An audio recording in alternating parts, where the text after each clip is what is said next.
গুনাহ করার সময় শুধু একবার ভাবুন এই কথাটাই, যে আমি দুনিয়ার সিসি ক্যামেরার কারণে আমি আমার জীবনকে নিয়ন্ত্রণ করি, অথচ আল্লাহ আমাকে জানাচ্ছেন আমি যখন চলি আমার সাথে একটা দুইটা না, আল্লাহ আমাকে আটটা সিসি ক্যামেরা দ্বারা নিয়ন্ত্রণ করছে।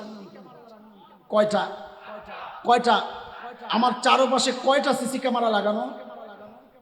আমি তো সিসি ক্যামেরা বলেছি বুঝানোর জন্য, কিন্তু শরীয়তের পরিভাষা হচ্ছে, শব্দ হচ্ছে সাক্ষী।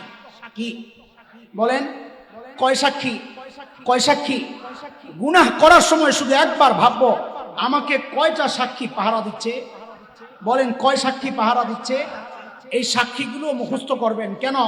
এই সাক্ষীগুলো দিল আর দিমাগের মধ্যে বসাইতে পারলে গুনাহ করার সময় দেখবেন ওই সাক্ষী আপনাকে বলবে, এই খবরদার তুই গুনাহ করিস না, তুই গুনাহ করবি, আমারে পরোয়া করস না, আমি কিন্তু ঠিকই তোর নামে আল্লাহর আদালতে সাক্ষী দিয়ে দিই। এই জন্য সাক্ষীগুলো মুখস্থ করেন। বলেন তো কয় সাক্ষী? আমাকে কয় সাক্ষী পাহারা দিচ্ছে? এক নম্বর জমিন, কোরআনের কথা, একটাও আমি আমার থেকে বানায় বলছি না, ব্যাখ্যাটা হয়তো আমি আমার মতো করে দিচ্ছি, আমার মতো মানে বুঝানোর জন্য একটু ঘুরাইয়া টুরাইয়া দিচ্ছি, নাহলে ব্যাখ্যা তো বড়দেরই ব্যাখ্যা। এক নম্বর জমিন, বলেন কার কথা? আল্লাহ বলছেন ইয়াউমা ইযিন তুহাদ্দিসু আখবারাহা বিআন্না রাব্বাকা আওহা লাহা। সেদিন জমিন কথা বলবে, আল্লাহ আমার উপর দাঁড়ায় দাঁড়ায় আপনার বান্দা গুনাহ করছে, আপনি ধরেন। কে সাক্ষী দিবে? জমিনের সাক্ষী থেকে বাঁচার দুইটাই উপায়। জমিনের সাক্ষী থেকে বাঁচার উপায় কয়টা? এক হচ্ছে জমিন ছেড়ে চলে যাও, সম্ভব। কার কথা?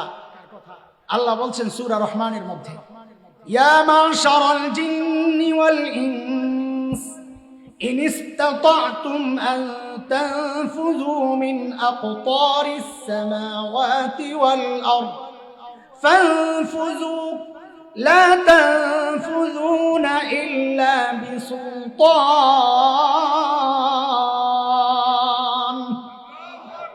ও বান্দা, পারলে আমার এই আসমান জমিনের এই পরিধি থেকে তুই বের হয়ে যা। জমিনের সাক্ষী থেকে বাঁচার এই একটা উপায়, পারলে বের হয়ে যা। বাইরে যায় গুনাহ করেন, জমিন যেন সাক্ষী দিতে না পারে। আরেকটা উপায় হচ্ছে গুনাহ ছেড়ে দেয়। জমিনের সাক্ষী থেকে বাঁচার আরেকটা উপায় কি? গুনাহ ছেড়ে দেয়। কয় সাক্ষী গেল? বলে না কথা। সাক্ষী মোট কয়টা গেল? কয়টা? নাম কি? জমিন সাক্ষী দিবে। জমিন যেই জায়গায় দাঁড়ায় গুনাহ করতেছেন ওই জায়গা সাক্ষী দিবে আল্লাহর কাছে। এরপরের সাক্ষী 2 নম্বর হাত, 3 নম্বর পা। এটা কোরআনের সিরিয়াল, কিন্তু আপনাদের মনে রাখার জন্য আমি সিরিয়াল নিচের থেকে উঠাচ্ছি। জমিন 2 নম্বর সাক্ষী হচ্ছে পা। পা কথা বলবে। 3 নম্বর সাক্ষী হাত কথা বলবে। কয়টা গেল সাক্ষী? এই 2 সাক্ষী সম্পর্কে আল্লাহ বলছেন সূরা ইয়াসিনের মধ্যে, মালিক বলেন, اليوم نختم على أفواههم وتكلمنا أيديهم وتشهد أرجلهم بما كانوا يكسبون। হাত কথা বলবে। হাত, আল্লাহ এই হাত দিয়ে আমি গুনাহ করছি, আল্লাহ আমি সাক্ষী। পা কথা বলবে, আল্লাহ এই পা দিয়ে হেঁটে হেঁটে আমি যাই গুনাহ করছি, আল্লাহ আমি সাক্ষী। কয় সাক্ষী গেল? বলেন না। 1 নাম্বার, 2 নাম্বার পা, 3 নাম্বার হাত মাশাল, 4 নাম্বার কান সাক্ষী দিবে, কান। 5 নাম্বার চোখ সাক্ষী দিবে, চোখ। 6 নাম্বার চামড়া সাক্ষী দিবে, চামড়া। বলেন 4 নাম্বার কি? কান। 5 নাম্বার কি? চোখ। 6 নাম্বার কি? চামড়া। কার কথা? আল্লাহ বলছেন সূরা হামিম আস-সিজদা, আপনি পড়েন 20 নম্বর আয়াত। আল্লাহ কি বলেন দেখেন, 20, 21, 19 নম্বর থেকে পড়েন, আরো মিলবে। আল্লাহ বলছেন, হাত্তা ইযা মা জাউহা শাহিদা আলাইহিম সামউহুম ওয়া আবসারুহুম ওয়া জুলুদুহুম বিমা কানু ইয়ামালুন। আল্লাহ বলছেন কান সাক্ষী দিবে, কান, চোখ সাক্ষী দিবে, চোখ। এর যুবক, আল্লাহ যেন আমাকে আর তোমাকে কি যেন বলছেন, এরে বান্দা, অন্ধকার ঘরে একা একা মোবাইলে দেখো আর ভাবো দুনিয়ার কেউ দেখে না। কারো দেখার দরকার নাই। আরে কারো দেখার দরকার নাই। যে চোখ দিয়ে তুই গুনাহ করতেছস, ওই চোখই আমার কাছে তোর বিরুদ্ধে সাক্ষী। হেডফোন লাগায় গান শুনতেছ আর ভাবতেছি দুনিয়ার কেউ তো জানে না আমি কি শুনতেছি। আল্লাহ যেন সেই আমাকেই বলছেন, বান্দা কারো শোনার দরকার নাই, কারো জানার দরকার নাই। যে কান দিয়ে তুই গুনাহ শুনতেছস, ওই কানই তো তোর বিরুদ্ধে আমার কাছে সাক্ষী। 6 নাম্বার কি সাক্ষী? চামড়া সাক্ষী দিবে। এটা কেমন কথা? এটা তো আলাদা কোনো অঙ্গ না। বান্দাও অবাক হয়ে যাবে।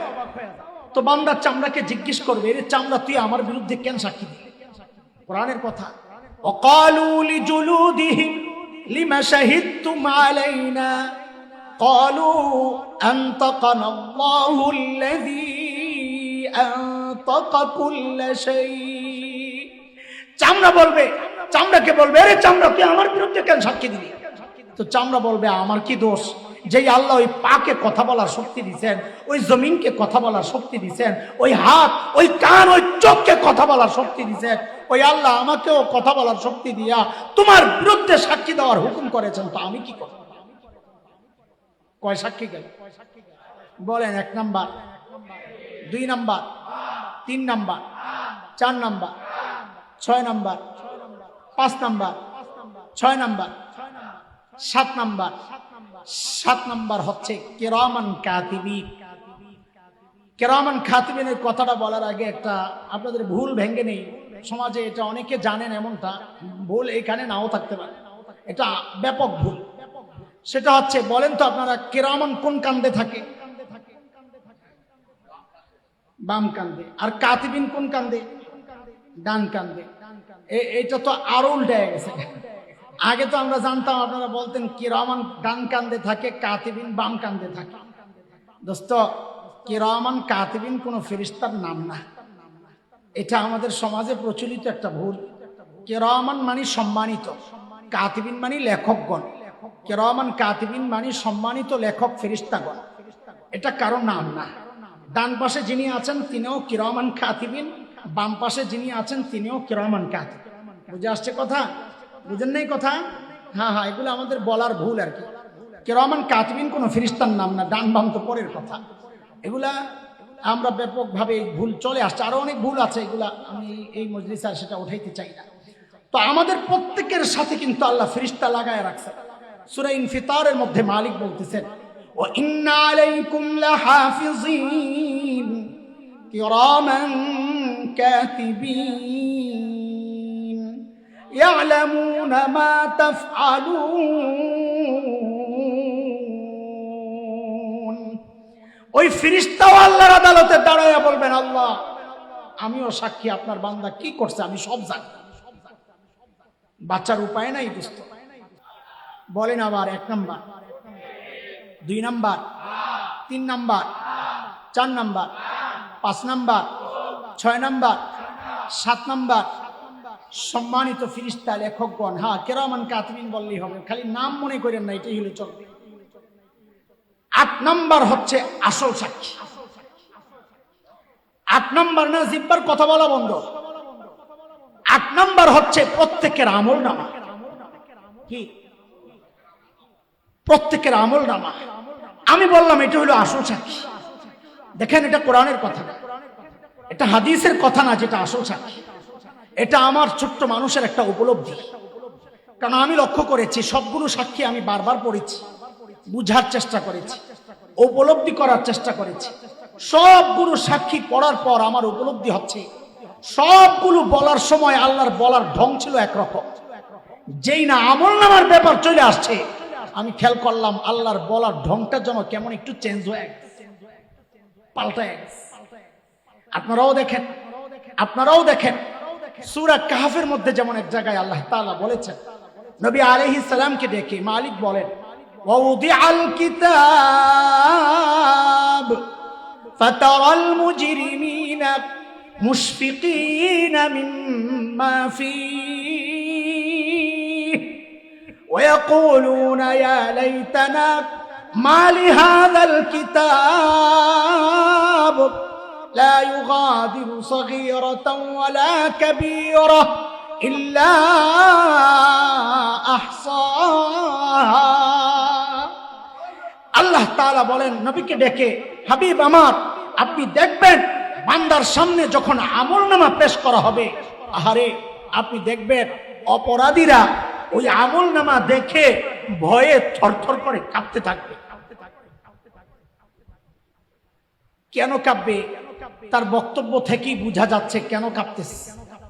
সে আফসোস করে করে বলবে, মালি হাযাল কিতাব লা ইউগাদিরু সগীরাতান ওয়ালা কাবীরা ইল্লা আহসাহা। আরে এটা কেমন আমলনামা, আমার একটা ছোট গুনাহ দেখি ছোটে নাই, একটা বড় গুনাহ ছোটে নাই, এখন আমার উপায় কি হবে? চিৎকার করতে থাকবে, আওয়াজ আসবে, এখন আর চিৎকার চেঁচামেচির কোনো সুযোগ নাই। তোমার আমলনামা তুমি গ্রহণ করো। বলে দেন, বলে না না, ডান হাত চলবে না, বাম হাত দাও, বাম হাত। বান্দা বাম হাত আগায়া দিলে হুকুম আসবে, এইভাবে না, পেছন দিয়া নিয়া কলিজা ছিদ্র করে তারপরে হাতটা পা। যেই পেছন থেকে নিয়ে কলিজা ছিদ্র করে বান্দা হাত পাতবে, যখনই ওই আমলনামাটা হাতের মধ্যে বাম হাতে দেওয়া হবে, আহারে সূরা হাক্কার মধ্যে আল্লাহ তাআলা সবিস্তারে এনেছেন কথাগুলো। যার আমলনামা বাম হাতে, আল্লাহ বলতেছেন, ওয়া আম্মা মান উতিয়া কিতাবাহু বিশিমালিহি ফায়াকুলু ইয়া লাইতানি লাম উতা কিতাবিয়া ওয়া লাম আদরি মা হিসাবিয়া ইয়া লাইতাহা কানাতিল কাদিয়া মা আগনা আন্নি মালিয়া হালাকা আন্নি সুলতানিয়া। আমলনামা বাম হাতে পায়াই দিবে, চিৎকার, কি বলে? ইয়া লাইতানি লাম উতা কিতাবিয়া, আহারে এই আমলনামা যদি আমারে না দেওয়া হইতো, ওয়ালাম আদরি মা হিসাবিয়া, আমি জানি না আমার হিসাব কি হবে। আমাদের তো হিসাবের কোনো চিন্তা নাই। এই জন্য আমি বলছি, বাস আপনারা শুনতেছেন,